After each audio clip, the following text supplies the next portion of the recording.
So some pretty big news came out over the weekend here. Joe Biden diagnosed with stage 4 cancer. So we want to discuss that, not just for what it means for Joe Biden, but for the millions of people listening to this program, men out there, right? What you should do, checking the old prostate, that sort of thing. I turned 50 here in a couple months, so I might have to start doing that, right? There you go. So join us right now in the program, Dr. Mark Delworth. He is with the Urology Group. Dr. Mark, how are you? Welcome to the program. Oh, great. I'm doing great. Great to be here. Thank you.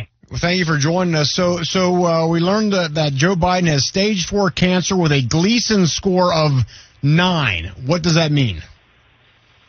Well, that means that most prostate cancer, and people have heard this before, is slower growing. Probably 60% is slow, maybe 30% are intermediate. Unfortunately, former President Biden has what is fast-growing cancer. It represents about 10%. And what that means is it's more likely to grow rapidly and more likely to spread, which is unfortunately what's happened to him. Yeah, when you hear the phrase or words metastasize to the bone, is that just the word metastasize sounds bad? Like, is that means it's not good?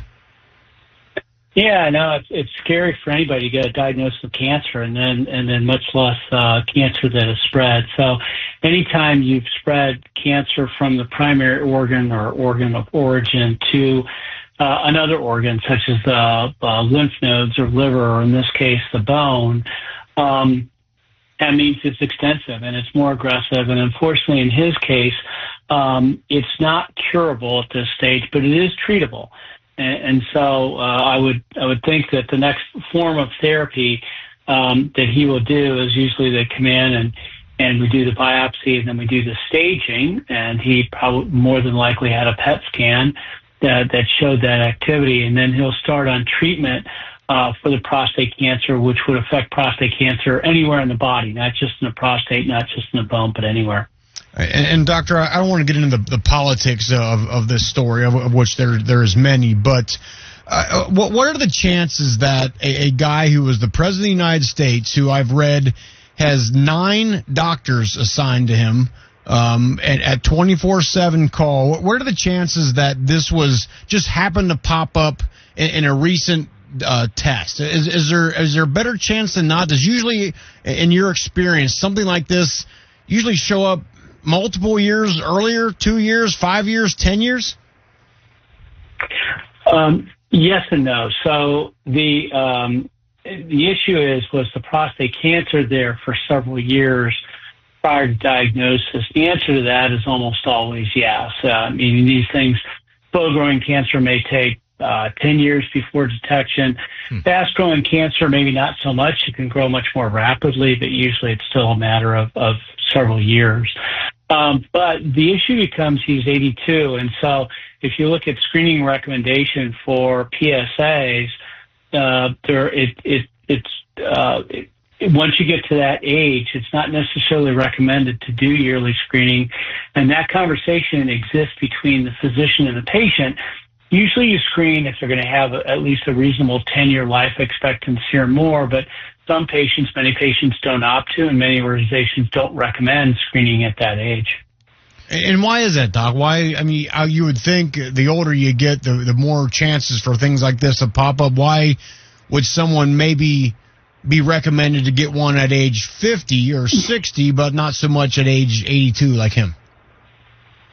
So it kind of goes back to history. I mean, back in late 80s when we started using PSA, over 50% of prostate cancer presented with metastatic disease. Now, with the advent of screening PSA, that's less than 5 or 10%, and so we're saving a lot more lives. But along with that went to some perhaps over-treatment of prostate cancer, and we realized now that some cancers we don't have to treat and so there's this fine line between detection, and we want to detect it earlier at an earlier stage when cure is possible, and we want to avoid over-treatment at a later age where that could affect the quality of life. Doc, I don't know, you heard me there. I'm 49. I'll be 50 in July. And does that? When is the right? I know we have a lot of men of our listeners who are around the same age, 40s and 50s. And when is the right time? Number one, when's the right time to get a prostate exam for the first time? And then number two, what are some symptoms that a person has prostate issues and needs to come and see you guys at the urology group? So it's a great question. We usually begin screening about age 50 to 55, but usually age 50. Now, there are some exceptions to that. If you have a family history of prostate cancer, if you're of African American descent, we know in those two groups, prostate cancer occurs earlier and it can occur in a more aggressive behavior. So getting a baseline between 40 and 45 is really what's recommended. And then screening yearly thereafter to check for that. And I think it's important to do, not only the PSA blood test, but the digital exam. Up to 20% of cancers can be found with a normal PSA, but an abnormal digital exam. So unfortunately, you're destined for that as well. Dr. Mark Delworth is our guest. He's with the urology group here locally. And Doc, just one more question about President Biden at age 82. With treatment and assuming some of the best care out there, what is his chance of beating this, or how long can he hang in there? What's the prognosis there with him?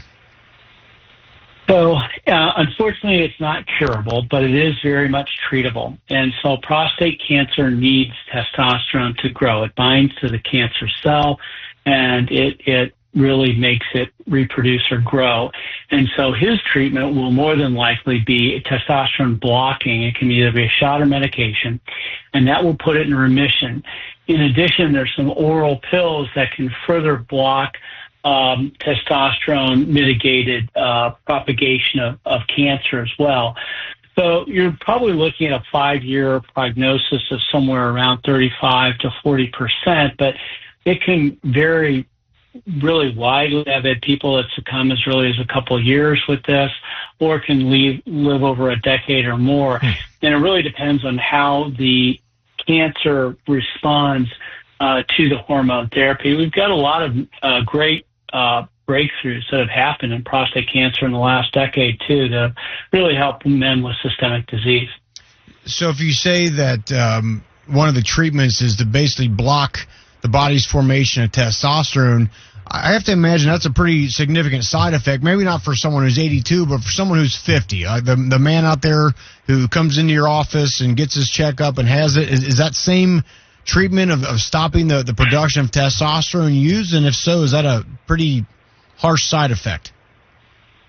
Well, it is. So going back to your analysis or example of a man at age 50, that's the guy we're trying to hope to get in with aggressive screening and catch it when it's curable, right? Surgery or radiation completely eradicate it, so he doesn't need the hormone therapy. Now, if it has spread like President Biden, that's when the hormone therapy is given. Now, to your other aspect of your question about side effects, you're right, there are side effects. Decrease in the most obvious sexual drive and performance, but fatigue, there's hot flashes, and then if they're on it for a prolonged period of time, there can be some bone loss, some muscle wasting, and some mild cognitive impairment, and even a slight tendency toward depression in a few patients. Well, Doc, listen, we appreciate your time. This is certainly good information, and look, we wish the president the best. But if nothing else, maybe some folks out there listening to this program or became aware of Biden's situation, maybe that pushes them to come see someone like yourself and get that thing checked out before it becomes something bad. Dr. Mark Delworth with the urology group. That's a hard thing to say, the urology group. Hey, I'm working on it, though. Hey, you guys do awesome work. One of your docs lives in my neighborhood, and his kid's a friend and a classmate of my son in second grade. Oh, so, nice. yeah, the urology group does great stuff. That's very kind of you. I appreciate your kind words. Thank you very much. And I echo you that all the young men out there get screened and get checked. Absolutely. Doc, thanks so much. Appreciate your time.